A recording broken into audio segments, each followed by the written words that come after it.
अपराजिता, विष्णुप्रिया, शंखपुष्पी या blue butterfly. दिसंबर में dormancy में जाने के बाद अगर अभी तक आपके अपराजिता के पौधे ने नई ग्रोथ शुरू नहीं की है तो आपके साथ आज शेयर करेंगे कुछ केयरिंग टिप्स अपराजिता के पौधे के लिए, जिससे कि बहुत ही जल्दी आपका पौधा जो है वो न्यू ग्रोथ निकालना शुरू कर देगा। और अपराजिता के प्लांट के लिए ऑर्गेनिक होममेड फर्टिलाइज़र। अपराजिता के पौधे को हमें हमेशा ऑर्गेनिक फर्टिलाइज़र और ऑर्गेनिक पेस्टिसाइड ही यूज़ करना चाहिए, क्योंकि अपराजिता जो है एक वास्तु प्लांट है और मेडिसिनल वैल्यू वाला प्लांट है। नीले अपराजिता के फूलों की चाय कई बीमारियों से हमें बचाती है। अपराजिता का पौधा जो है दिसंबर में डोरमेंसी में जाता है, लेकिन डोरमेंसी में जाने से पहले ये अपने बीज देकर जाता है, तो फरवरी में इसके बीजों को ग्रो करने का बिल्कुल सही टाइम है। अगर आपके पास इस तरीके के अपराजिता के बीज रखे हैं तो आप इसको अभी ग्रो कर सकते हैं, या फिर कहीं आसपास आपको अपराजिता के बीज मिलते हैं, किसी पुराने सूखे हुए पौधे में अगर आपको बीज मिलते हैं अपराजिता के, तो आप इनको अभी मिट्टी में लगा दीजिए, ये ग्रो हो जाएंगे। फरवरी में अपराजिता के पौधे, नए पौधे जो हैं वो ग्रो होना शुरू हो जाते हैं। कभी कभी हम देखते हैं कि बीज जो हैं अपने आप ही ये फलियाँ खुल जाती हैं और हमें बेबी प्लांट जो है पॉट्स में मिलते हैं अपराजिता के। अपराजिता जो है एक वास्तु प्लांट है। अपराजिता के 3 रंग के फूल आते हैं, गुलाबी, सफ़ेद और नीले। नीले रंग की जो अपराजिता होती है वो बहुत ही ज़्यादा गुणकारी होती है। नीले अपराजिता के फूलों की चाय कई भयंकर बीमारियों से हमारी रक्षा करती है। और अपराजिता का पौधा तुलसी जी की तरह एक वास्तु प्लांट है। अपराजिता के पौधे को हमेशा हमें ईशान कोण में रखना चाहिए, ऐसा वास्तुशास्त्र में बताया गया है। अपराजिता के पौधे की अब हम केयरिंग टिप्स शेयर करते हैं आपके साथ। सबसे पहले जो एक बहुत ही महत्वपूर्ण बात है, आप अपने अपराजिता के पौधे को पूरे दिन की धूप में शिफ्ट कर दीजिए। अपराजिता के पौधे को सूरज की रोशनी डायरेक्ट पड़नी चाहिए अपराजिता के पौधे पर। ये सन लविंग प्लांट है, तभी ये हमारे घर में बहुत अच्छी ग्रोथ करता है। अगर हम इसे छांव में रखेंगे तो ये प्लांट तो बड़ा होगा, हरा भी रहेगा, लेकिन इसमें फ्लावरिंग नहीं होगी। जब हम इसको धूप में रखेंगे फ्लावरिंग इसमें तभी होगी। उसके बाद अगर आपके प्लांट में सूखी हुई डालें हैं, सूखी हुई पत्तियां हैं, सूखे हुए बीज लगे हुए हैं, तो उन्हें आप काट कर निकाल दीजिए। हार्ड प्रूनिंग कर दीजिए। केवल 2-2.5 फीट का प्लांट छोड़कर पूरे प्लांट को आप काट कर पूरी सूखी डालियों को, ब्रांचेस को, पत्तियों को निकाल दीजिए। आपके प्लांट में ग्रोथ बहुत जल्दी होगी। उसके बाद आपको धूप में रखने के साथ आप प्रूनिंग करिए अपने प्लांट की, और इसमें ओवर वाटरिंग बिल्कुल नहीं करनी है। प्लांट को ओवर वाटरिंग नहीं पसंद है, मिट्टी ड्राई दिखाई देता है, आप पानी दीजिए।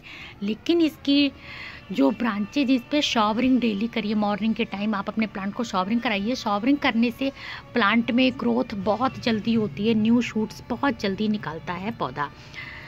और अब अपराजिता का अगर आप प्लांट नया लगाना चाहते हैं, अगर आपके पास पुराना प्लांट है तब भी ये सारे टिप्स आपके पास काम के टिप्स हैं, तो आप अपने अपराजिता के पौधे की गुड़ाई करिए। 2 इंच गुड़ाई करने के बाद उसकी मिट्टी निकाल दीजिए और उसमें आप वर्मी कंपोस्ट डालिए। 2 मुट्ठी कम से कम वर्मी कंपोस्ट डाल दीजिए और 1 मुट्ठी आप नीम की खली चुरूई मिलाइए। नीम की खली से प्लांट की रूट्स में फंगस नहीं लगती है। और अपराजिता के पौधे को, वैसे तो ये देखिए हमारा प्लांट जो है 6 इंच में 3 प्लांट लगे हैं, तीनों में बहुत अच्छी फ्लावरिंग होती है। एक इसमें सफ़ेद रंग का है और 2 नीले हैं।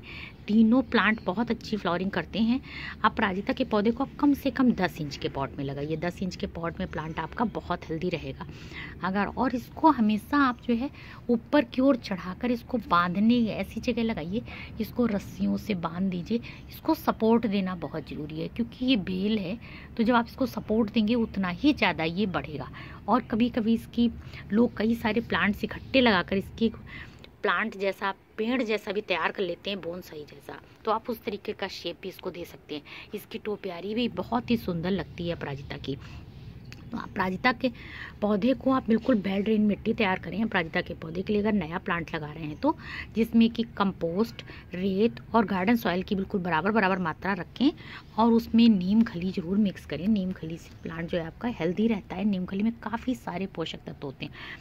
अब इन सब चीज़ों के बाद जो बहुत ज़रूरी बात है, आपको अपने अपराजिता को प्लांट की ग्रोथ के लिए आपको किसको देना क्या है, तो देखिए हम अपराजिता के पौधे को सरसों की खली का लिक्विड फर्टिलाइज़र, जो कि नाइट्रोजन, पोटेशियम, फास्फोरस से भरपूर है, ये फर्टिलाइज़र अगर हम अपने अपराजिता के पौधे को देते हैं तो हमारा प्लांट बहुत अच्छी ग्रोथ करता है।